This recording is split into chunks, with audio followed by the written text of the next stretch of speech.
you have followed me on my blog in the past, you've probably read that I believe dog training is like a conversation with a friend. Challenges happen with that conversation when we don't like the answer that our friend is giving, and we end up trying to change the question. Hi, I'm Susan Garrett. Welcome to Shaped by Dog. Today, we're doing a deep dive into the unconscious habit some of us have of trying to control the dog. I'm also going to share with you this quick and catchy acronym that I use to explain 4 questions that I ask myself constantly in my own dog training that I ask my students to ask themselves in their dog training. But first, let's talk about that conversation. Let's say you ask your dog to sit. Now, the only way that your dog can keep the conversation going is with his actions, action of compliance or action of non-compliance. Now, the conversation from our end has got to be one of curiosity, from complete neutrality, meaning without judgment, and we need to accept the answer our dog is giving us. But we can't. We end up trying to control the dog. So we say, sit, sit, sit, hey, sit. And that goes back to the old philosophy that we are the master and he must listen. That dog must obey. We are dominant, and it's their role in life to listen to us. Now, imagine if you had a boyfriend that treated you like that. How good would that relationship be? What if you had a coworker that maybe was in a higher pace scale than you and treated you like that? How good would that relationship be? Or a spouse.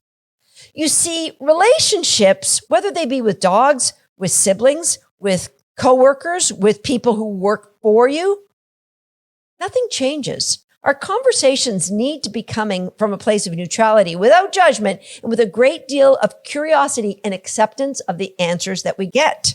Because what if the dog that you have right now, that dog that may be causing you some frustration or angst, what if their role really was to help you understand the only thing any of us can control in life is our own choices and our own responses to other people's choices?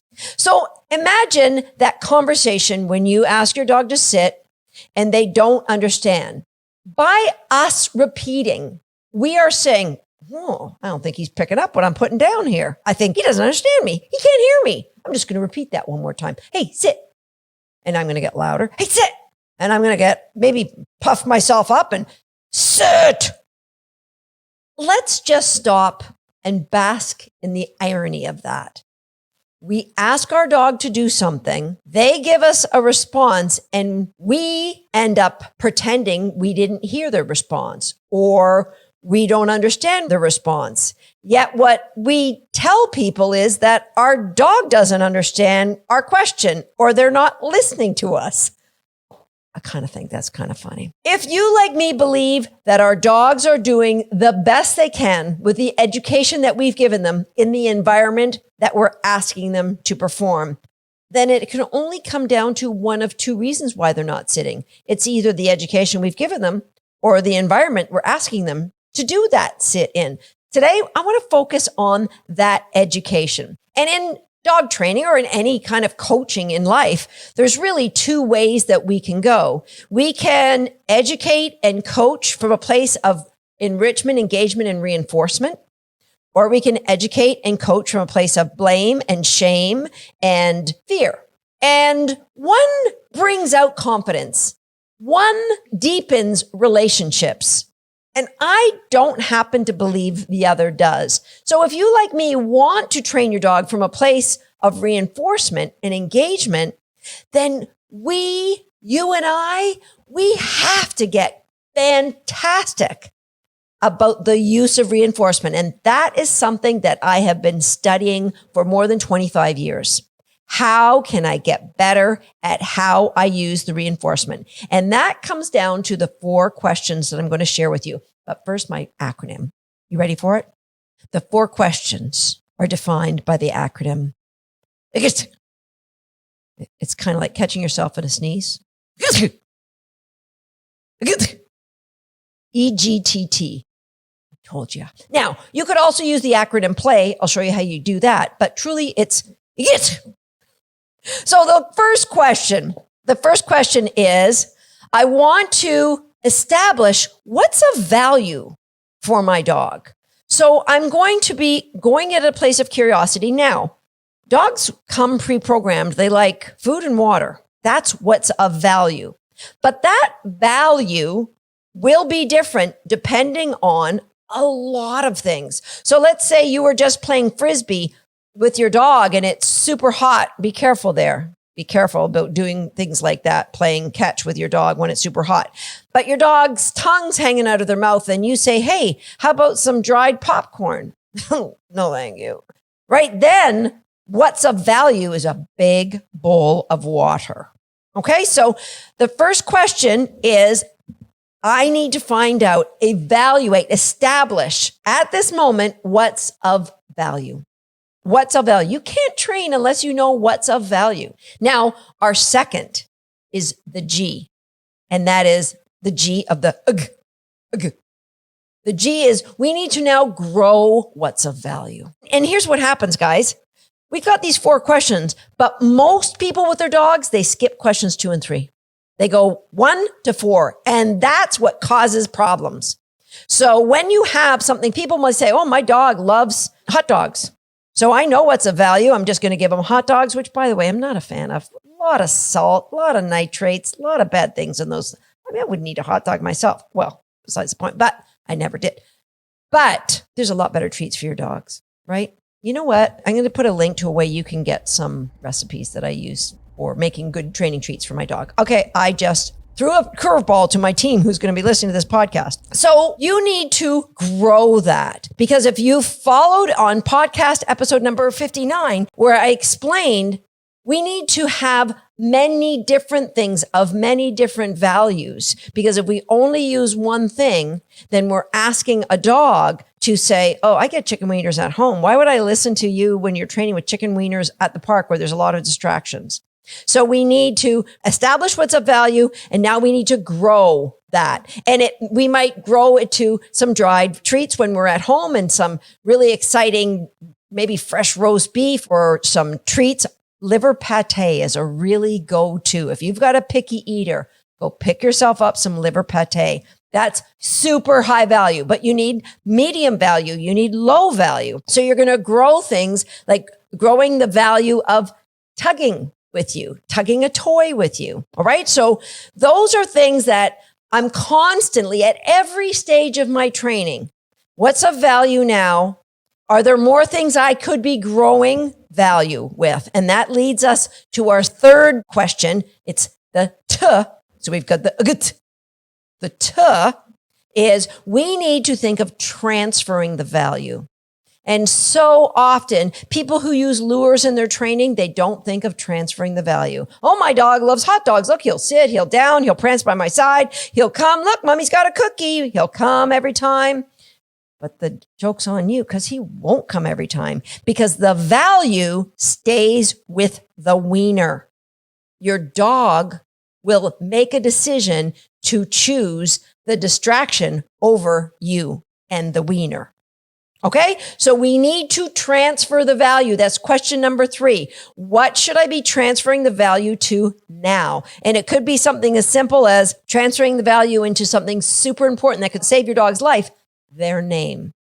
And the way you're going to do that is you're never going to say their name unless you know they're going to turn and look at you and you can reward them with something of great value. All right. So we want to transfer the value to things like bringing you a toy, a retrieve. So some people are okay with, I throw the toy and my dog grabs a toy and then just romps around and has fun by themselves. And then I'll walk out. That's a game of retrieve, but the human's retrieving that way. And then another person might have a retrieve where they throw the toy, the dog grabs a toy, makes his way back, but then plays keep away from you. That's a different game of retrieve. I don't know, you're both kind of getting equal exercise there. Third game of retrieve might be your dog runs out after their toy and they saunter back and then they drop it just about 10 feet away from you, allowing them to get away from you before you throw it again. All right. It's a game of retrieve, gives you a little more exercise again.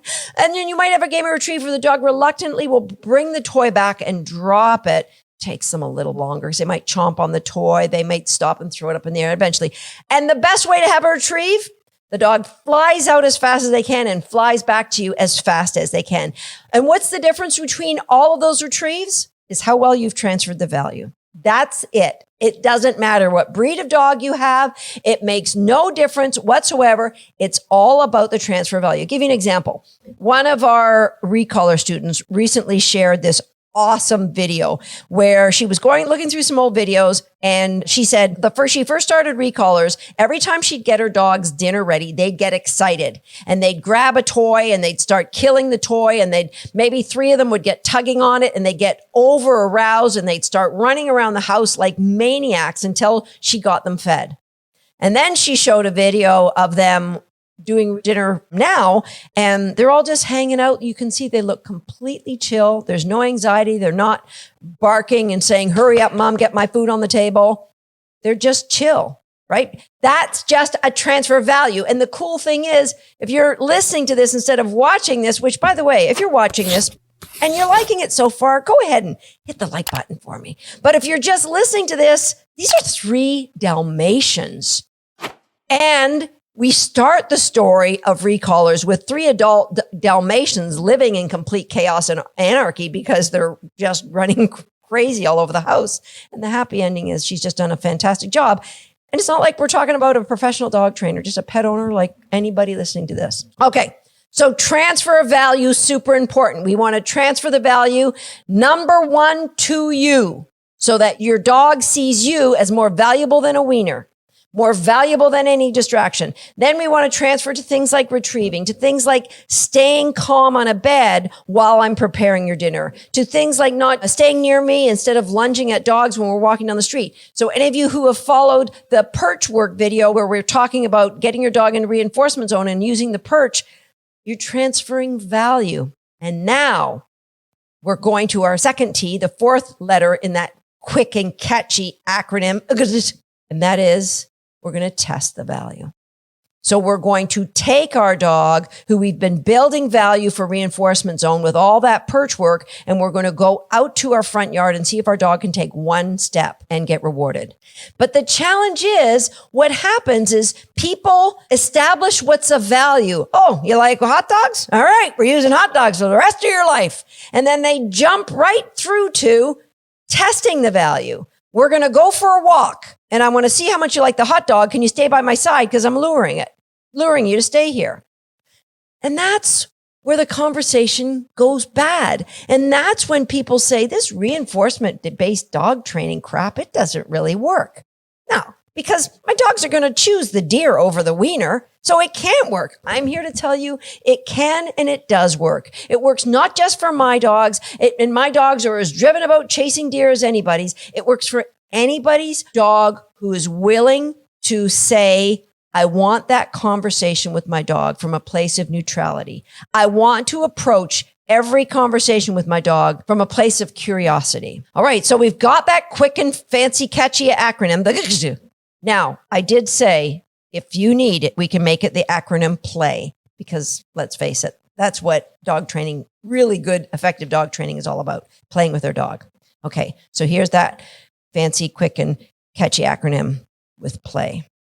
And it is, please establish value, lengthen or grow the value, actually transfer the value, and then you test the value.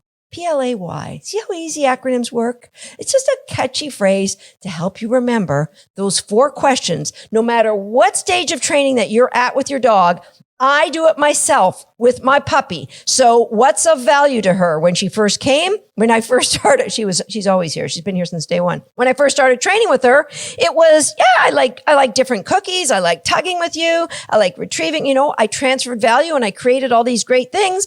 But today, if we go outside and I ask her to tug and there's other dogs out there moving, the sheep herder in her says, no, that isn't a value. I cannot tug with you when my dog sheep are moving.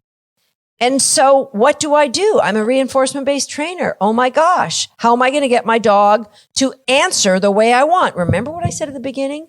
We can't control our dogs.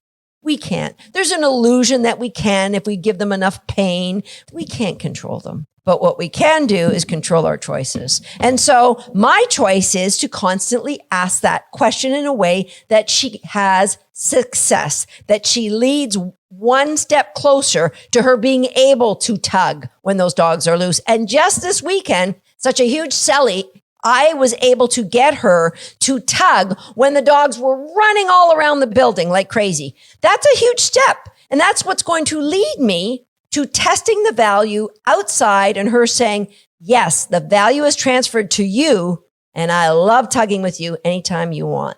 It's no different than going up to a preschooler and saying, what's the square root of 484? And them going, we haven't taken that in class yet.